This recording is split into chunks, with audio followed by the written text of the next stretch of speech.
Hello everybody and welcome back to another Sicky Dolls MMA video. Today we'll be breaking down Jon Jones, the return of the GOAT, taking on one of the most technical heavyweights of all time in Ciryl Gane. I cannot wait for this matchup.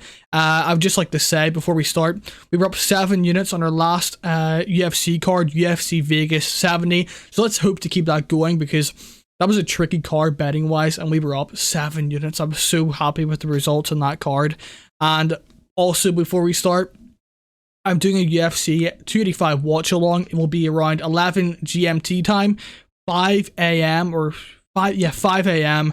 Eastern time. So be sure to go check that out because I'm gonna be so hyped for this card, man. When the fights are happening, I'll be commentating them, you know, analyzing the different situations in the fights and just reacting to the fights, having a good time. So yeah, be sure to go check that out.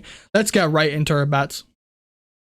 So my first bet of the night is Jon Jones moneyline, minus 160, minus one. I completely regret how much I put on this guy.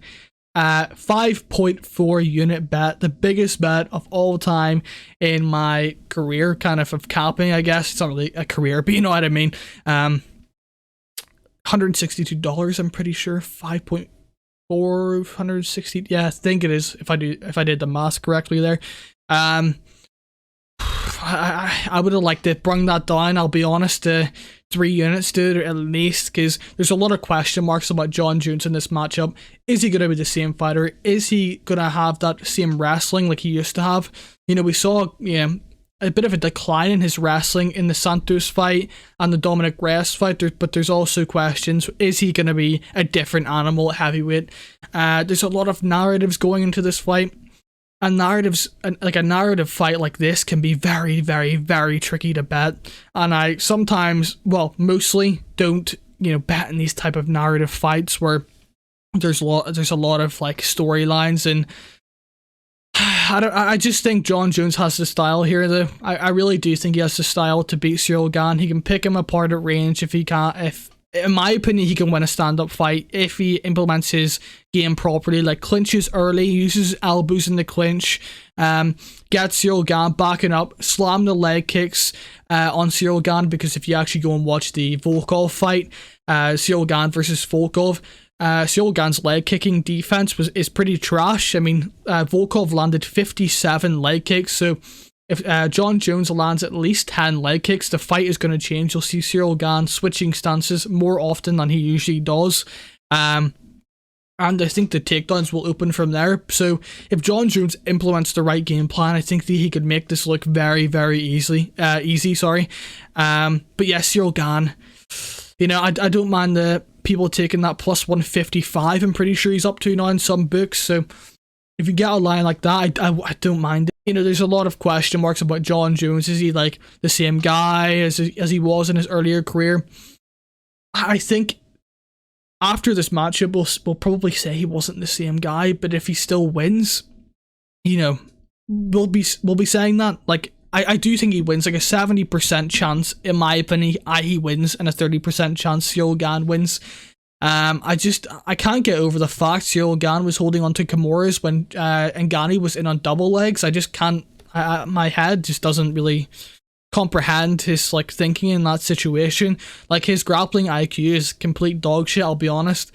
I mean, at times it looks quite good, but the only okay grappler, I guess, and Francis Ngannou, he looked kind of lost out there in his grappling IQ, so I'm going to have to go with Jon Jones. I think he has more paths to victory, winning on the feet. He can win by KO, he can win by submission, he can win by decision. So yeah, I think he has more paths to victory, and I do like more guys with paths to victory. So let's get into our next bet. 1 out of 5 done. For our next bet, we have Julian Marquez moneyline against Marc-Andre Barriault plus 131 unit. I think Julian Marquez has more options to win here. Both guys do not have very good cardio. Both guys are very sloppy at times, and both guys aren't very good. I'll be honest. Like, Julian Marquez probably has the power advantage. He'll have the grappling advantage. He'll have the takedowns to probably get it there. And if you can get Marc-Andre Barriault's back and get a rear naked choke, it's gonna be a short night for Marc-Andre Barriault. I feel like I don't feel like this goes the distance whatsoever. I don't think Julian Marquez has ever been to decision in any of his wins. So I do feel like Julian Marquez will find a submission victory inside the first 2 rounds. Marc-Andre Barriault's weakness is quite literally the grappling and takedown defense, and Julian Marquez might gas trying to get the takedowns, but I feel like he can get the takedowns. He's a very strong guy. Marc-Andre Barriault's takedown defense isn't very good, and his grappling's not very good. He's been controlled by lesser grapplers, like lesser guys, in the BJJ, than Julian Marquez. And I feel like plus 130 1 unit, I think it's a side to be on. I really don't like Marc-Andre Barriault's grappling whatsoever, and I feel like Julian Marquez can find the submission win in this fight.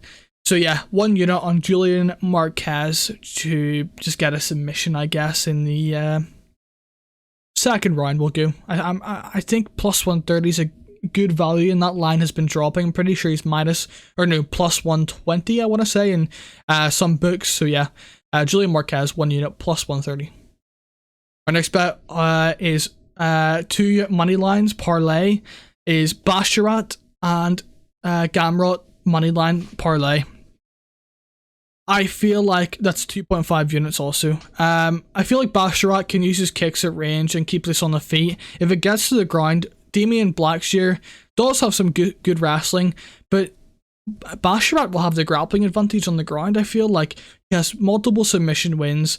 Damon Blackshear will have the wrestling side, but Basharat can keep this on the feet, kick him at range, and kind of just pick him apart from the outside. I do see Basharat winning quite comfortably in this matchup. So yeah, give me Basharat to win by decision. And then Gamrot, I feel like if Galvin Turner's getting taken down by Malarkey, Gamrot's gonna just take you down at will, and I do feel like Gamrot will be able to catch Jalen Turner's long leg and take him down. But the one thing I would say about the height advantage, it's easy to grab onto the leg, but it's not easy, to take him down, because we knew Mateus Gamrot has that nasty single leg. But the way Jalen Turner has such a long legs, so you can balance on that leg for a long time, so that could be a problem for Mateus Gamrot in this fight. And he's also taking it on like four weeks notice, but I'm sure Gamrot's a guy that stays in somewhat good shape throughout not having a fight. That comes out at minus 124, 2.5 units. I don't know how much to win, actually, it doesn't even say, but it's probably like 2, I think it's 2 units to I win in that. So yeah, I think Gamrot should win that fight. I'm pretty confident. So that's 3 out of our 5 bets completed. So for our next bet, we have another parlay. It's 3 picks in that parlay. Rakhmonov to win, Simon to win, and the over 1.5 in the Valentina Shevchenko versus Alexa Grasso, coming in at plus 121 and 2.1 units. I do feel like 2.1 units on the line. I do feel like Rakhmonov's going to be able to pick Neil apart, and Neil just missed weight, so that gives me somewhat confidence that he is struggling with some type of medical issue or something like that. He missed it by quite a bit, 4 pounds. That's quite a lot. So Jeff Neal probably isn't coming into this fight fully recovered, and he's probably not feeling 100%, so I'm very confident Rakhmonov. And we saw Jeff Neal struggle against guys like Neil Magny at range and Stephen Wonderboy Thompson, and I do feel like Rakhmonov can implement that into this fight. Oh my god, excuse me. Simon moneyline. I'm just not high on Mana Martinez whatsoever. I don't like his grappling, I don't like his chin. He's been wobbled all over the place in his last few fights.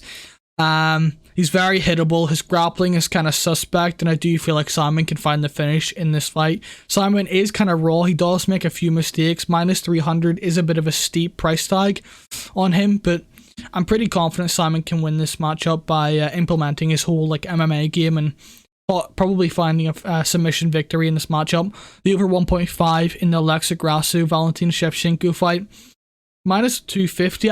Those odds are pretty good, man. I feel like those odds are pretty good. Yes, Valentina Shevchenko could probably be head kicker or something, but Alexa Grasso has somewhat good defense, good decent boxing, good grappling to not get submitted.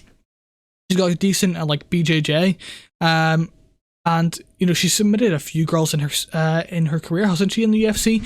So I do see this probably actually going the distance. I'll be honest, Shevchenko by decision wouldn't be a bad play if you can get that at plus money. What is the odds on that actually? Let me just check. Valentina Shevchenko is like minus 800 right now, minus 700. See what she is at by decision. Plus 175. It's not great, I'll be honest. She could finish her, but I don't see it. But yeah, yeah, give me just over 1.5 plus 121, 2.1 units on that.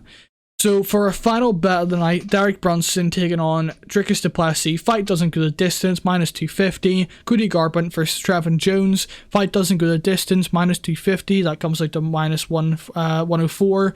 1.8 units on that. I don't feel like Derek Brunson versus Dricus du Plessis will get into that third round, I'll be honest. Like, Dricus du Plessis hits like a truck. Derek Brunson kind of hits hard, but he kind of like fights like he's under the water. It's kind of weird. But you know, even like Dricus du Plessis by sub, I saw it plus 500. I don't mind that play, but I don't know if I'll play that. I might play it, you know, off tracking, just like, you know, as a little fun beer money play. So yeah, I do like the finishing potential of Dricus du Plessis in that matchup. He has multiple ways to finish this fight, and Derek Brunson gasses almost immediately, and Dricus du Plessis also gasses almost immediately, but he kind of fights through that, you know, that barrier. Unlike Derek Brunson, he kind of quits at times. Cody Garbrandt versus Trevin Jones, I don't see that going the distance. You know, Cody Garbrandt's chin is kind of suspect, and Trevin Jones could also land a big KO blow on Cody Garbrandt, and Cody Garbrandt could do the same. Trevin Jones has never actually been finished in his career by TKO, but you know, he hasn't really fought the guys that are very explosive. He's fought loads of grapplers, and you know, Trevin Jones is a good grappler himself, but I do feel like Cody Garbrandt will eventually touch that chin. I'm pretty sure Trevin Jones got rocked a lot by Hany Barcelos in his last fight, so I do feel like Cody Garbrandt will find a finish in this matchup, and he's also looking in phenomenal shape for this fight. Minus 104 to 1.8 units on that. So there you have it, guys. There was my whole betting slate for UFC 285. Cannot wait for this matchup. Be sure to check out my UFC watch along. 11 p.m. GMT time, 5 p.m. Eastern time. I will see you guys there. Peace.